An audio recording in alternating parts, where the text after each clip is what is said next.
Bienvenue dans le podcast à contre-courant, le rendez-vous inspirant mettant en avant des parents audacieux qui redéfinissent leur trajectoire pour conquérir leur indépendance. Je suis votre hôte, Nathalie Grimaud-Morvillet, et après plus de 15 ans dans le marketing digital et 4 discriminations à la maternité, j'ai choisi de prendre mon indépendance pour mieux profiter de mes enfants sans renoncer à ma carrière professionnelle. Avec la tribu digitale, j'aide aujourd'hui d'autres parents à faire de même. Chaque épisode présente des histoires captivantes de parents déterminés à équilibrer vie personnelle et vie professionnelle, offrant conseils et inspiration pour un avenir épanouissant et flexible. Retrouvons-nous dans le nouvel épisode du jour.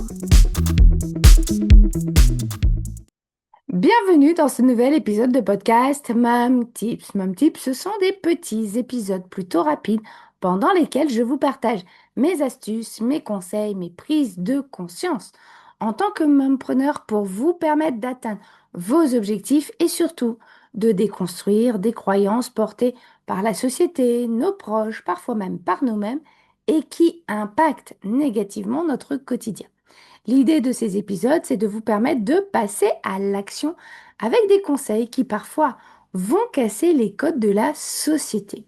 Et aujourd'hui, j'ai envie de vous parler d'un sujet qu'on aborde très rarement, le prix de l'inaction. Et oui, parce que souvent on parle du courage qu'il faut pour changer de travail, changer de rythme, faire évoluer sa vie. On parle de la peur, du doute, du risque, etc. Mais on parle très peu de ce que ça coûte de rester jour après jour, mois après mois, année après année. Peut-être d'ailleurs que vous vous reconnaîtrez dans cet épisode. Il y a quelque chose au fond que vous ressentez. Peut-être un décalage, une fatigue différente, pas forcément physique d'ailleurs, mais intérieure, au fond de vous. Cette sensation que ça ne vous correspond plus vraiment, que quelque chose a changé, mais que rien ne bouge vraiment. Alors, vous continuez parce que vous êtes responsable, parce que vous êtes maman, parce que vous voulez assurer. Vous vous dites, de toute manière, ce n'est pas le bon moment, je verrai plus tard. Aujourd'hui, je n'ai pas le temps. Et encore une fois, c'est normal, c'est compréhensible. Nous sommes happés, chacune d'entre nous, dans le quotidien que nous avons en tant que maman. Mais on s'oublie souvent et c'est là que l'inaction n'est pas neutre. Elle s'installe doucement, elle ne fait pas de bruit, mais elle pèse. Elle pèse dans les journées, quand vous vous levez sans élan, quand vous faites ce qu'il faut sans y être vraiment. Elle pèse dans votre tête, avec cette voix qui revient encore et encore. Elle pèse parfois même dans votre énergie, parce que rester dans quelque chose qui ne nous correspond plus, franchement, ça use. Petit à petit, un petit peu chaque jour, mais ça use. Et à la fin, ça devient lourd, pesant, difficile. Alors, ce que je vais vous dire aujourd'hui, c'est avec beaucoup de douceur, mais une vérité qu'on met parfois de côté. Rester n'est pas toujours plus facile. C'est parfois juste plus rassurant pour notre cerveau, et surtout à court terme. Mais ça ne veut pas dire que c'est ce dont vous n'avez pas besoin aujourd'hui, ou ce dont vous avez besoin d'ailleurs. Attention, l'idée n'est pas de tout changer, de tout remettre en question, de prendre une décision radicale. Non, mais peut-être simplement de ne plus faire comme si de rien n'était.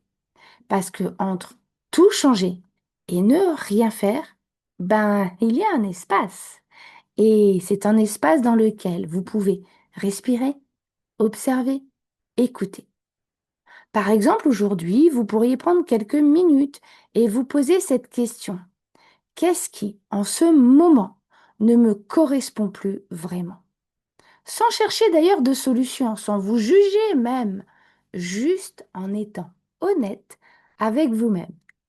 Et puis, une autre question pourrait être, Qu'est-ce que je repousse alors que je sais déjà en mon fort intérieur que le faire me permettrait d'être plus épanouie, plus heureuse, avec juste plus d'énergie? Parce que parfois, on n'a pas besoin de réponse. On a juste besoin d'arrêter de fuir la question. Et parce que le mouvement ne commence pas quand tout est clair. Il commence quand on accepte de regarder en face notre situation, avec ses points positifs et puis ses points négatifs. Alors, si aujourd'hui, vous vous sentez un petit peu perdu, un petit peu fatigué, un petit peu bloqué, ce n'est peut-être pas un problème, c'est très certainement un signal. Et je vous laisse avec cette question. Et si vous arrêtiez juste de faire semblant que tout va bien? Prenez un moment à la fin de cet épisode et si vous avez envie, vous pouvez nous dire en commentaire quelle est pour vous l'action que vous remettez à plus tard et finalement le prix de votre inaction. Qu'est-ce que vous ressentez aujourd'hui sans filtre? On vous lit et on répond à chacune de vos questions. C'est maintenant la fin de cet épisode et s'il vous a parlé, inspiré, vous pouvez le liker, le commenter ou tout simplement le partager avec une amie, une collègue, une autre maman qui en aurait besoin. Qui sait, vous pourriez être à l'origine d'un changement radical. Et puis, en attendant notre prochain épisode, prenez soin de vous et à la semaine prochaine.